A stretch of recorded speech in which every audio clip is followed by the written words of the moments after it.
year. We will have a series of several meetings during the months of March and April and into May. We will cover very many issues. Today's more of a broad overview. We'll get very much in depth on some of the issues as we proceed with hearings during the course of the year. Today we're going to hear basically highlights from the governor's Prop 98 and K-12 education budgets, and then we'll go a little bit more deeply into local control funding formula and implementation of the governor's proposals. So we have two panels today. Then we'll have public comment at the end. The first panel will be, and I'd like you all to come up, Lisa Mirazinski from the Department of Finance, Edgar Cabral from the Legislative Analyst's Office, and Monique Ramos from the Department of Education. And if you have additional folks from your offices you wish to bring up, you may do so.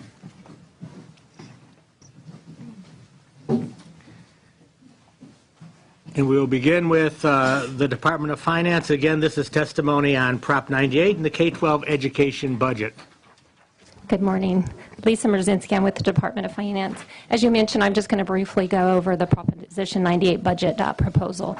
The agenda both provides more detail as well as the 8 pages that were provided by your staff today, so I'm just covering the major changes and proposals. So the governor's budget includes a significant increase in education funding, primarily due to a large increase in the estimated state general fund revenues. These large changes in Proposition 98 funding are usually driven by significant year-over-year changes in revenue, so that's why we're kind of seeing a spike in education, Prop 98. So on page, I think it's I-8 of your agenda, it kind of lays out a chart of Proposition 98 funding. I'm just going to I'll go over the 3 years that are included in this budget.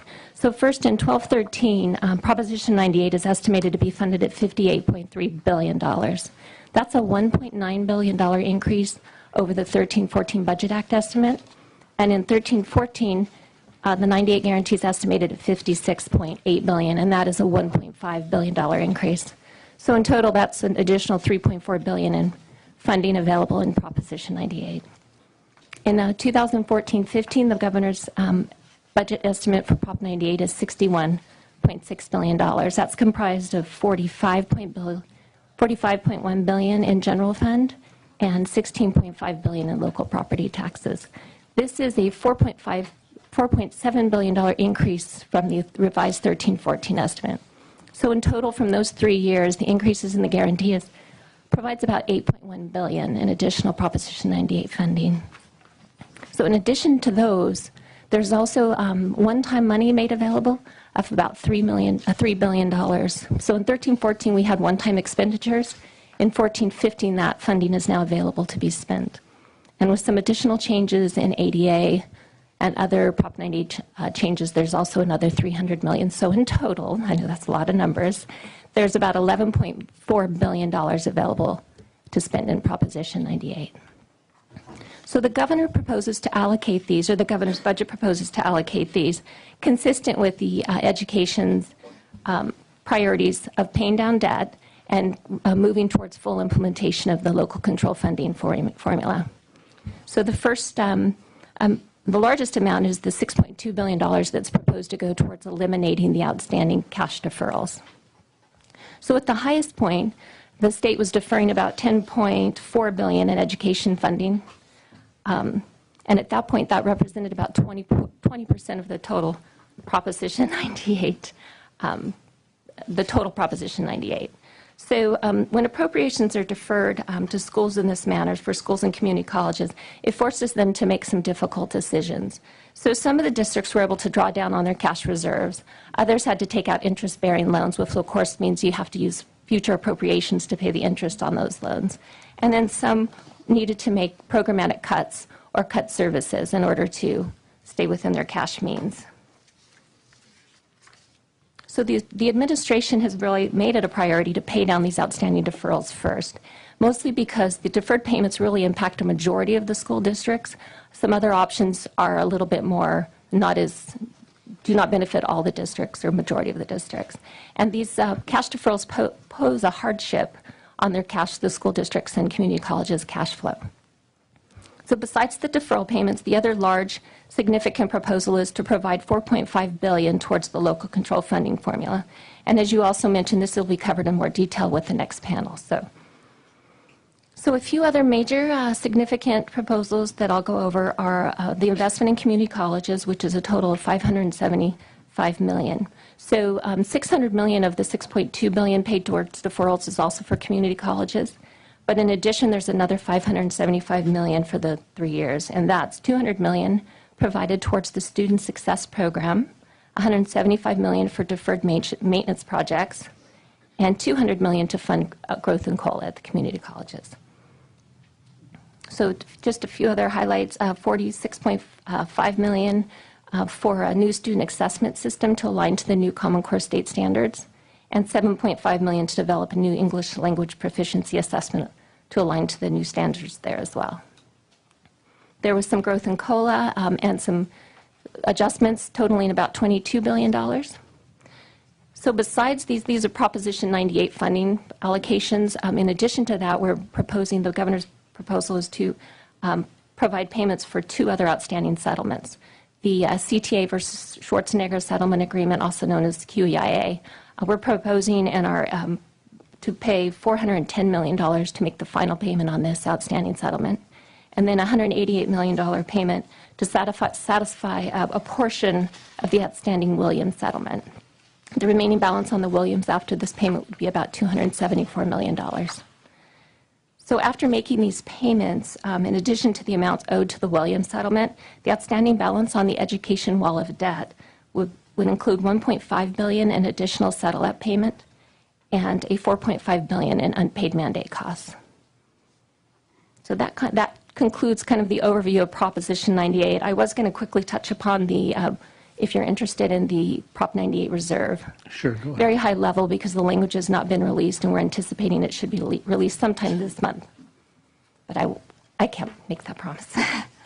So as I mentioned earlier, that the year-over-year changes in Proposition 98 revenues, those spikes, cause education funding to kind of spike as well and also decline as well. So it's the year-over-year changes, whether they're increases or decreases, that cause this volatility in education funding. So what this reserve does is it kind of, it doesn't kind of, sorry. So it creates a smoothing mechanism to kind of alleviate the boom and bust cycles in education. So school districts have more of a stable funding to determine budgets and everything that,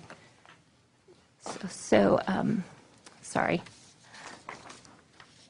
So the idea behind the reserve is that deposits are made into the reserve when the volatile revenue sources are high, and those are capital gains. So we've kind of determined over a 20-year period that capital gain revenues tend to peak, and when they peak over 6.5%, the reserve would make a deposit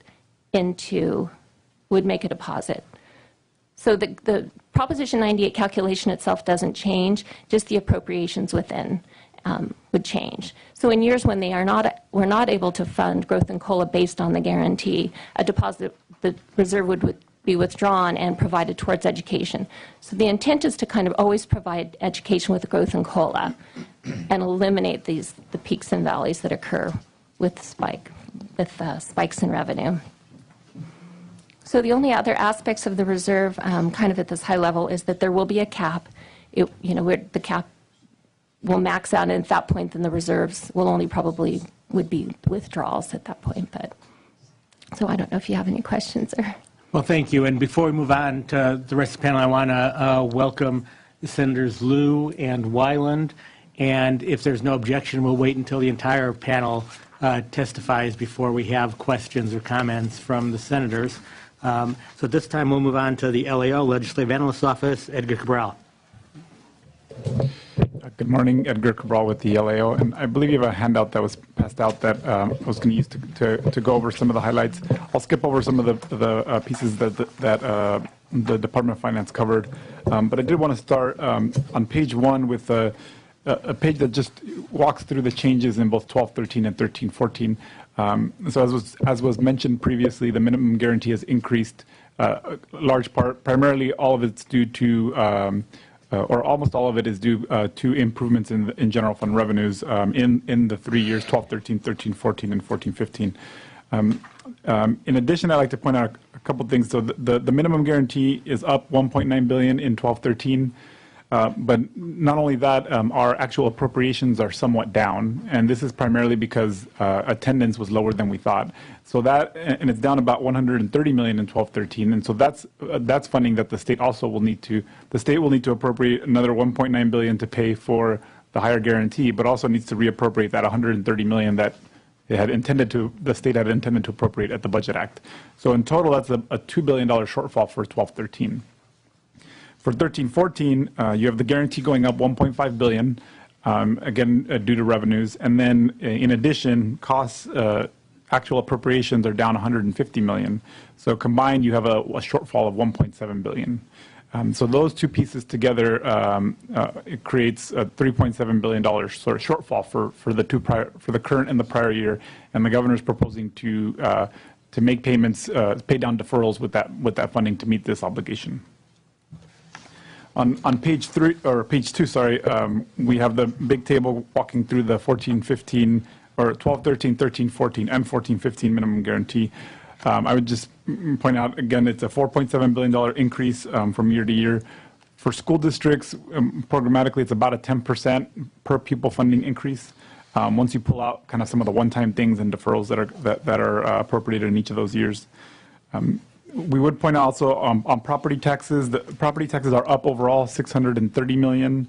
Now there's sort of two different trends going on within there. We have baseline property taxes improving primarily because property values have been increasing in California. But then our redevelopment agency revenue estimates are down about 300 million.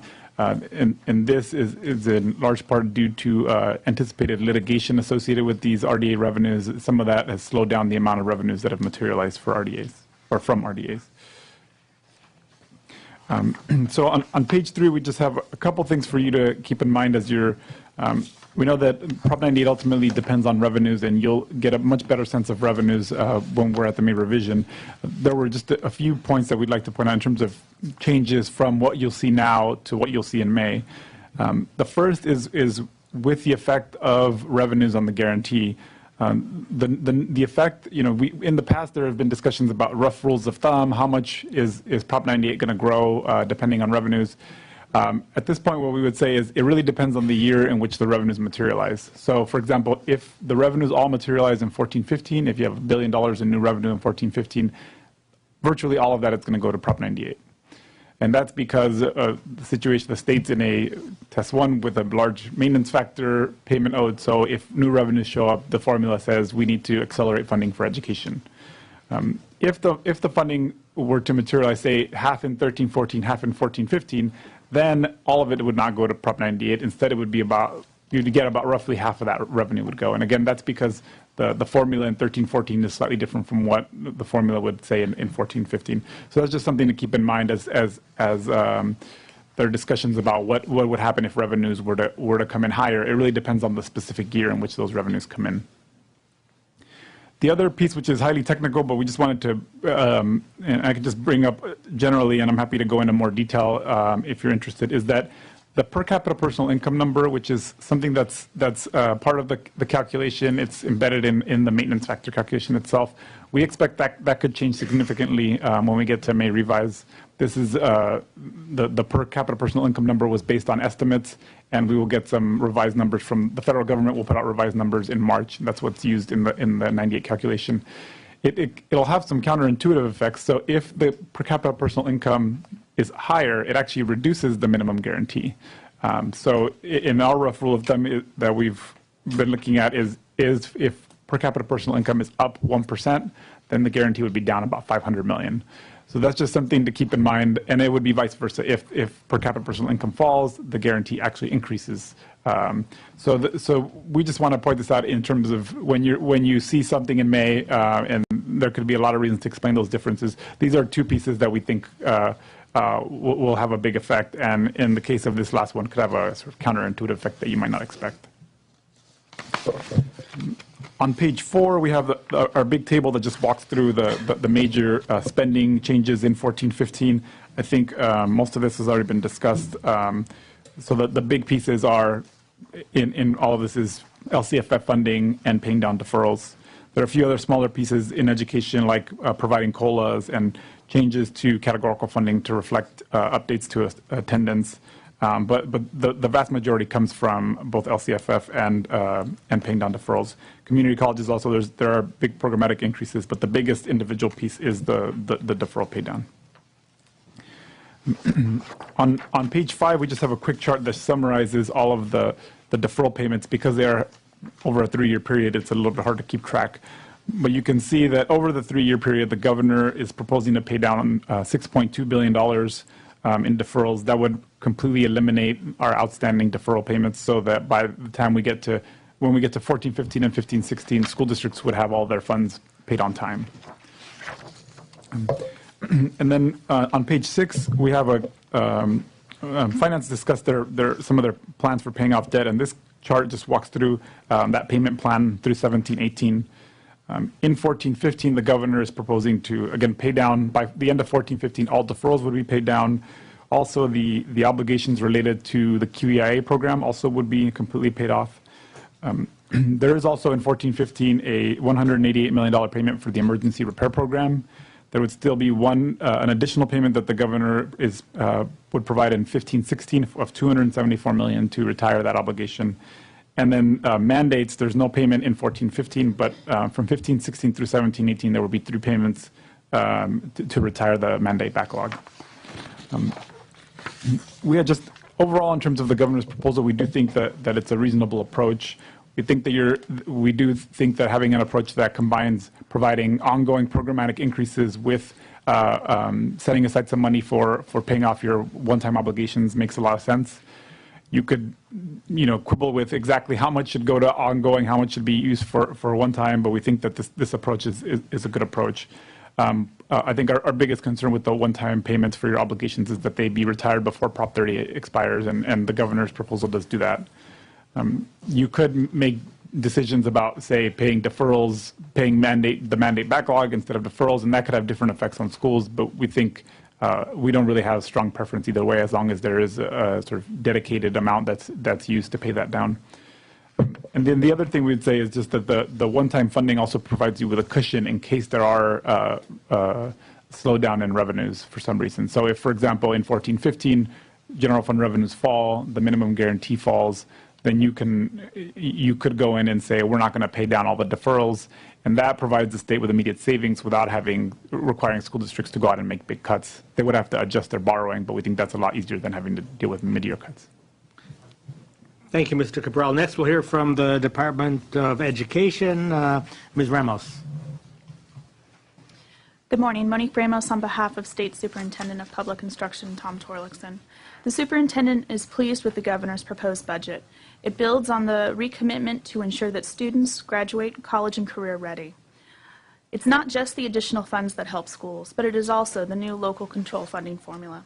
The superintendent believes decisions are made best on how to spend dollars by teachers, administrators, and parents, the school community. This is why the superintendent supports the additional $4.5 billion in Proposition 98 for the LCFF funding.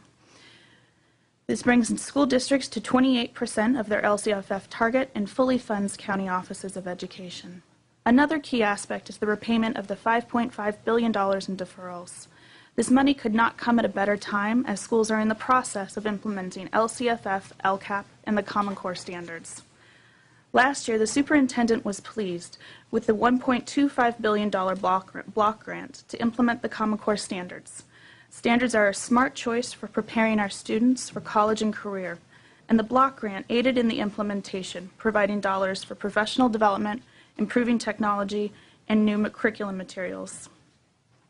These will be necessary for the next 12 weeks during the field test that will be starting the week after next. As sponsor of AB 484, the superintendent believes the benefit of the field test is to test the test before testing the students. It will give us key information on individual tests and allow schools to learn what to prepare for in terms of training and technology.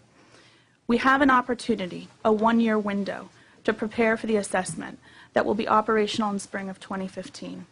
That is why the superintendent firmly believes an additional block grant from additional dollars realized and may revised will be necessary. What good is this learning opportunity if we do not provide schools with the additional resources to act on what they have learned from the field test? The superintendent is hopeful that this budget will begin replacing cuts from the early learning system. Beyond just replacing what was lost, he would like to see California maintain its leadership role in early education and strengthen the system. This conversation will include universal transitional kindergarten, opening the door to all 4-year-olds. Many studies have come to the same conclusion. Investing in early education is smart for our society and economy. Strong early education opportunities boost students' individual academic success and reduce the likelihood that students will commit crimes or be unemployed. Finally, the superintendent is the co-sponsor of Assemblymember Buchanan's AB 2235, a school facilities bond for the November ballot. It has been 8 years since the last state bond, and some areas are still in need of new schools, and others are in need of modernization. 1/3 of our schools are over 50 years old. 1 in 10 is at least 70 years old. He looks forward to working with the author, the legislature, and the administration to find a sufficient funding level. It's been a long time since the superintendent declared a financial emergency for schools 3 years ago, but we still have a long way to go. He is committed to seeing LCFF fully funded and believes this budget is a good indicator. But we must remember, LCFF and Proposition 30 are pulling our schools out of the financial emergency and will not significantly change California's ranks in national school funding levels. Thank you. Thank you. At this point, do any members have comments or questions for this panel? Department of Finance, when you, Edgar brought this up in terms of enrollment numbers being down this year, how do you calculate or estimate how many kids we have to fund on an annual basis? So I'm interested in the answer only because if we start talking about preschool or we start talking about adding more kids at the front end, are we losing kids at the, is the enrollment dropping at the senior level, senior high school level? Or are we all just increasing numbers here in California? Sure. There are a couple underlying sources that we use for our data. One is direct data from the Department of Education for estimates of average daily attendance. Those are largely predicated on what school districts are reporting to the department. And then also our demographics and research unit within the Department of Finance takes that data and also makes projections using that data as well as other data throughout the state on population. But that said, in terms of what data or what the effect would be if we were to add additional students or additional grade levels into the system, you would be adding average daily attendance. It wouldn't have an impact on the out years in high school levels unless it for some reason changes the current excused absence rate, which would be very minimal in the overall total of average daily attendance. But it would be a significant addition of average daily attendance to include transitional kindergarten. Correct. So, well, I mean, what's the trade-off here? I mean, so we have in some school districts an exceptionally high rate of dropouts, for instance, so not paying ADA for those youngsters.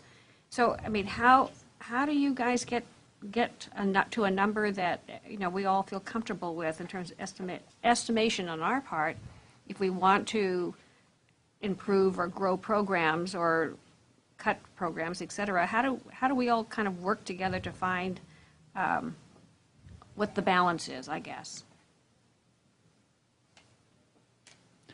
Sure. Largely, we work with the department to use what school districts have actually been reporting in the prior year. Okay, so it's up to the school districts to actually report these numbers. So the Department of Ed, TK, I mean, how many kids do we have enrolled, and how many districts or kids do we have enrolled in TK today? I don't have those numbers with me today. We can get those back to your office, and I know we do have them. Okay, I think it's necessary. And how many kids do we have? Kindergarten, for instance, is not mandatory, but I would estimate that most of the kids in this state attend kindergarten. So how many kids are in kindergarten today? Do we have any idea? I don't have the numbers with me. I know in California about 80% of the age. 80%, Right. okay. Okay. Well, you have an estimate, so you know, I just don't have the actual Yeah. numbers. Sure. But I have them at the office. And between transitional kindergarten and kindergarten, it's roughly 500,000 students. okay, all right. So at a cost, an ADA cost, depending upon how you break that out. And so is transitional kindergarten paid the same rate as kindergarten? Those kids, same?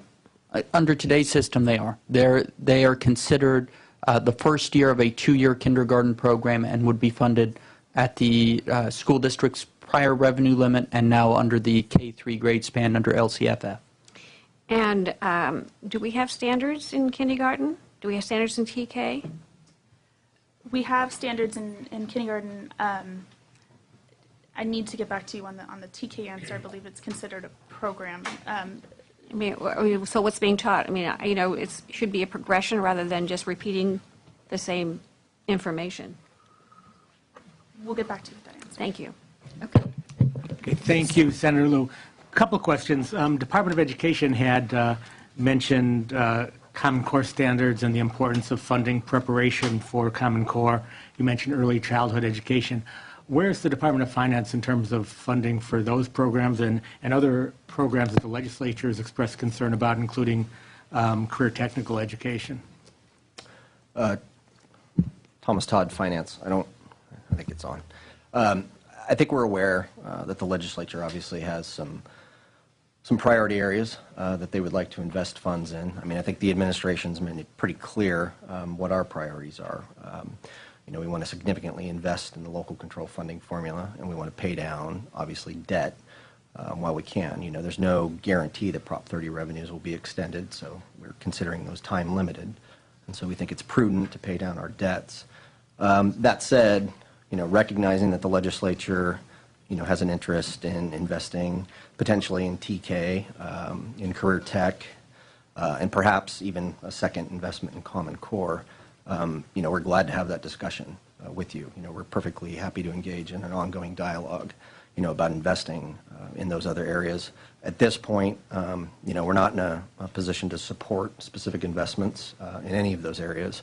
In the case of Common Core, we're curious ourselves what that first-year investment yielded, what it bought us. And so we're trying to scrub the data right now ourselves to glean a better sense of, what that did to prepare districts, for Common Core as we implement it and move it on.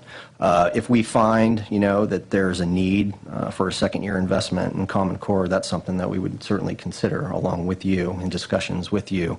At this point, I mean, at the point of the governor's budget, we didn't have good data, I don't think, to inform a second-year investment. But that's something that we're obviously interested in knowing more about. You anticipate by the May revision there may be more information and thus some allocation for Common Core? There may be. We'll work with the department to try to get a better sense for, like I said, what that $1.25 billion investment yielded. I think anecdotally, from what we've heard, most of that money has been invested in technology. That's, I think, where districts were really starved for resources. During the years of the downturns, those were the things that, they cut back on. Those are the things that were not funded, as they tried to keep, lights on in classes below 40 to 1, et cetera. And so we'll take a close look at it. The governor has an interest in making sure that Common Core is obviously implemented successfully. And so, if there is a need to provide additional resources, that's something, that we'll take a very serious look at. And we do have Common Core agendized on March 20th for an in-depth discussion, and hopefully the department will have for us by that time some good look at what's been done this year, and we can react to that.